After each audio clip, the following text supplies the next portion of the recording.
प्रणाम मित्रों, आपका मेरे YouTube चैनल माँ भक्ति रस में हार्दिक अभिनंदन है।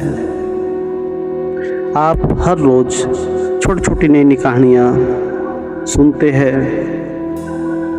और आप के जीवन में हर रोज़ कुछ ना कुछ बदलाव आता है।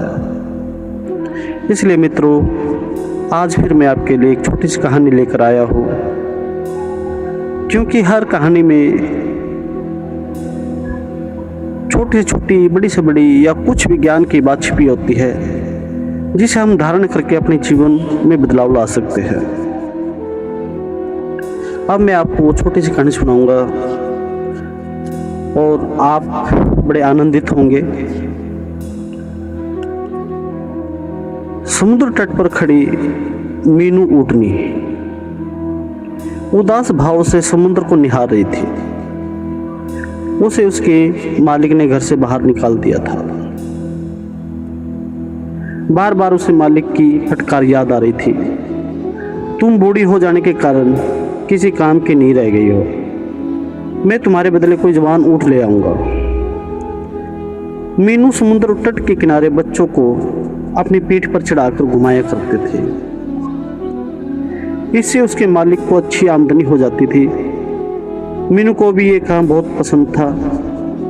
बच्चे भी मीनू की पीठ पर चढ़कर घूमते वक्त खुशी से चीख उठते थे। तब उसका मालिक उसकी बहुत देखभाल करता था। उन सुखी दिनों को याद कर मीनू अपने घर राजस्थान से बिछड़ने का दुख भूल गए थे। कोई हमेशा जवान और मजबूत नहीं रह सकता।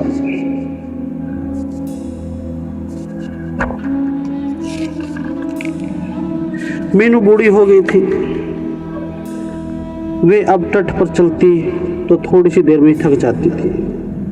बोझ के कारण उसकी सांसें फूलने लगती थी। इसलिए उसका मालिक उसकी जगह दूसरा जवान ऊँट लाने की सोच रहा था। वे मीनू को लेकर समुद्र तट पर आया और उसे वहीं छोड़ कर लौट गया। भूख की प्यासी मीनू उदास मन से रास्ता पहचानती हुई अपने मालिक के घर पहुंची तो उसे वापस आए देखकर वो बहुत नाराज हुआ। उसने मोटी लाठी उठाई, उसकी जमकर पिटाई शुरू कर दी। मीनू दुखी मन से जान बचाकर भागी। मीनू समुद्र तट पर छोड़ी गई झूठन आदि खाकर अपना गुजारा कर रही थी। बारिश के दिन में बचने का कोई ठिकाना ना होने के कारण वे भागती रहती। कुछ दुष्ट लड़के ईंट पत्थरों से मारकर उसे घायल कर रहे थे।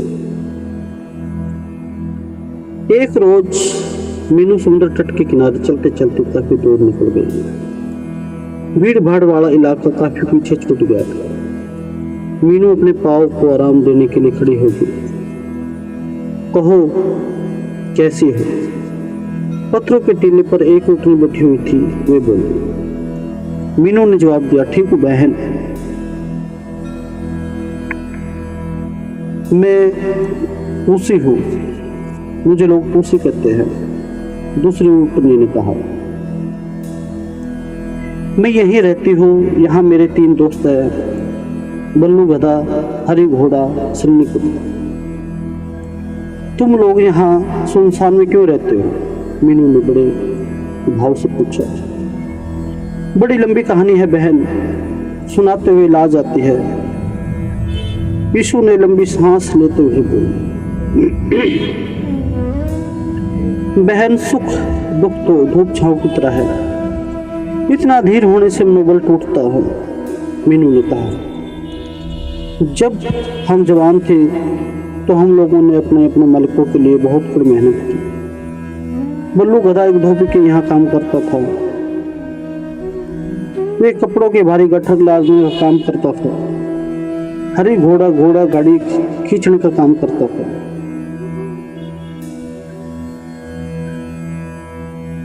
वे खेत में अनाज लादकर शहर की मंडी ले जाता है। सन्नी कुत्ता बहुत ही सतर्क और बहादुर था। वे अपने मालिक के घर मन लगाकर खाली करता था। जब हमारी जवानी और ताकत खत्म हो गई तो हमारे मालिकों ने अपने घर से भगा दिया। यहाँ वहाँ भटकने के बाद हम लोग यहाँ साथ साथ रहने लगे। तुम्हारे मित्र लोग कहाँ हैं? मीनू ने कुछ ऊँटनी से पूछा।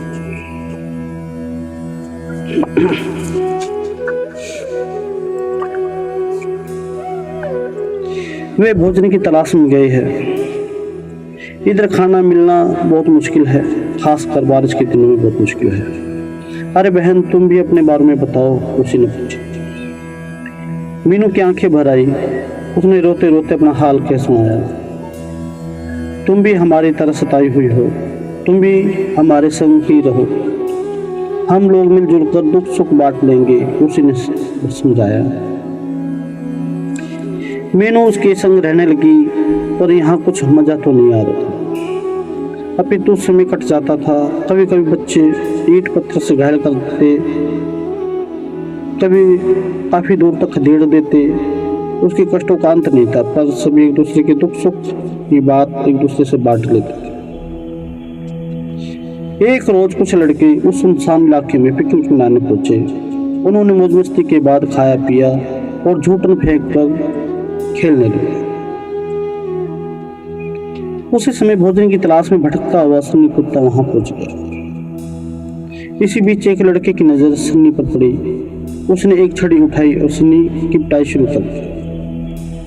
दर्द से चीखता हुआ बेचारा सन्नी दुम दबाकर भाग खड़ा हुआ। ये कोई पहली घटना नहीं थी। अक्सर इन असहाय जानवरों को बच्चे और जवान परेशान करते थे। अंततः रोज रोज की समस्या से निपटने के लिए सभी ने मिलकर एक योजना बनाई। क्योंकि हम बूढ़े हो गए हैं, वे हमें बेकार और कमजोर समझते हैं, मीनू ऊँटनी ने कहा।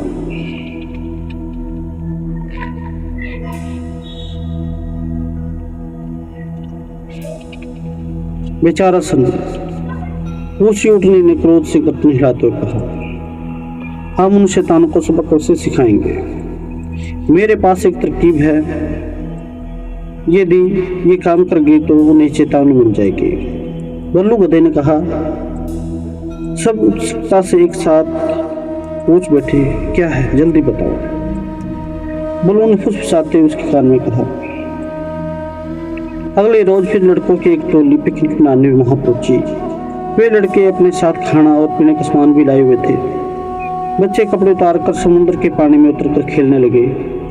सनी सूंघता हुआ उनके खाने के सामान के पास पहुंचा। एक लड़के ने सनी को देख लिया और उसे मारने के लिए एक ईंट का टुकड़ा लिया। ये देखकर सनी कुत्ता जोर जोर से भौंकने लगा।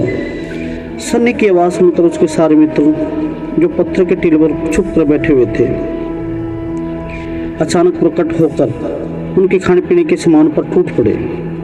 बच्चों ने जो ही सामानों की सुरक्षा के लिए इधर उधर लपका, सभी ने उसे दौड़ा लिया। जानवरों का रोद रूप देखकर सारे बच्चे सिर पर पैर रखते भाग खड़े हुए। बच्चों को भागकर देखकर खुशी, मीनू आदि की बाँछें खिल उठी। हम बूढ़े हो गए हैं लेकिन कमजोर नहीं हैं। जिस तरह हाथ की उंगलियों के मिल जाने पर ताकतवर मुट्ठी बन जाती है, उसी तरह हम भी साथ मिलकर रहे तो हमें सताने की हिम्मत किसी में नहीं होगी, बल्लू गधे ने दोस्तों से कहा। इसलिए मित्रों, जीवन में एक दूसरे के साथ मिलजुल कर अपना समय पास करना चाहिए, अपना समय काटना चाहिए, तभी किसी को सताना नहीं चाहिए। आपने मेरी छोटी सी कहानी बड़ी ध्यानपूर्वक सुनी, अपना समय निकाल कर सुनी। आपका बहुत बहुत धन्यवाद। अगर आपको ये कहानी मेरी पसंद आई हो तो आप मेरे वीडियो को लाइक करें और मेरे चैनल को सब्सक्राइब करें। जय श्री राम मित्रों।